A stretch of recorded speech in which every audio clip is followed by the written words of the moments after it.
Hello dear students, welcome back to my channel physics SPC moving charges and magnetism का एक question.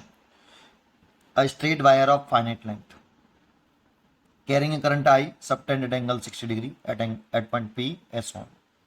The magnetic field at point P is ये figure दे रखा है। देखो इसमें जो फॉर्मूला यूज हो रहा है वो finite state current carrying wire के लिए हो रहा है।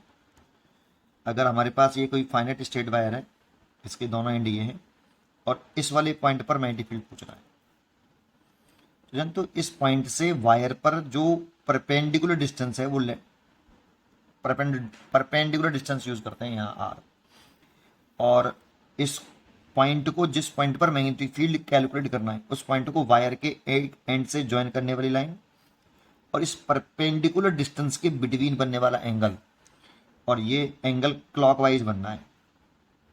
और ऑब्जर्वेशन पॉइंट मतलब जिस पॉइंट पर मैग्नेटिक फील्ड निकालना है उस पॉइंट को दूसरे एंड से ज्वाइन करने वाली लाइन और इस परपेंडिकुलर डिस्टेंस से जो ये कौन सा एंगल, देखो ये एंटी क्लॉकवाइज एंगल है। एक क्लॉक लेते हैं, एक एंटी क्लॉक लेते हैं, और ये परपेंडिकुलर डिस्टेंस है और इसमें करंट फ्लो कर रही है आई। तो जो मैग्नेटिक फील्ड का फॉर्मूला होता है जो हमें लर्न होना चाहिए, म्यू नॉट अपॉन 4 पाई आई। यहाँ पे परपेंडिकुलर डिस्टेंस लिखेंगे, आर पे नाम ध्यान दे के नहीं, नेम पे ध्यान दो, और साइन थीटा 1 यहाँ पे कौन सा एंगल लिखेंगे उस पर भी ध्यान दो, प्लस यहाँ पे कौन सा एंगल लिख रहा हूँ मैं, एंगल के नेम पे ध्यान दो, नेम इंपॉर्टेंट है। ठीक है, ये फॉर्मूला, इस फॉर्मूले को इसमें यूज कर लो।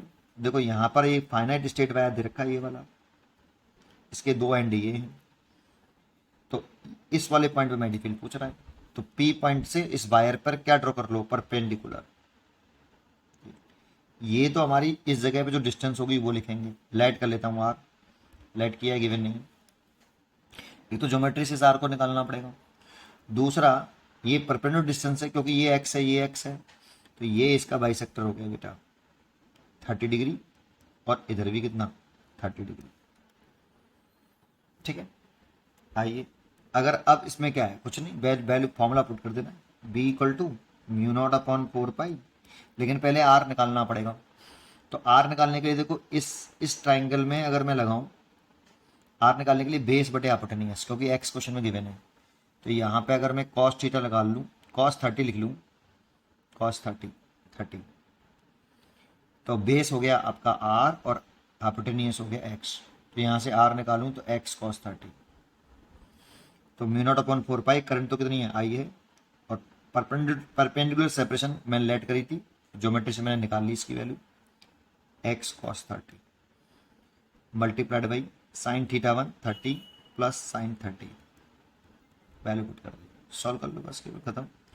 म्यू नॉट अपॉन 4 पाई आई अपॉन एक्स, कॉस 30 की वैल्यू √3/2, और साइन 30 प्लस साइन 30 तो 2 साइन 30, और साइन 30 की वैल्यू 1/2, तो 2 से 2 कैंसिल हो गया, तो ये 2 ऊपर पहुंच गया।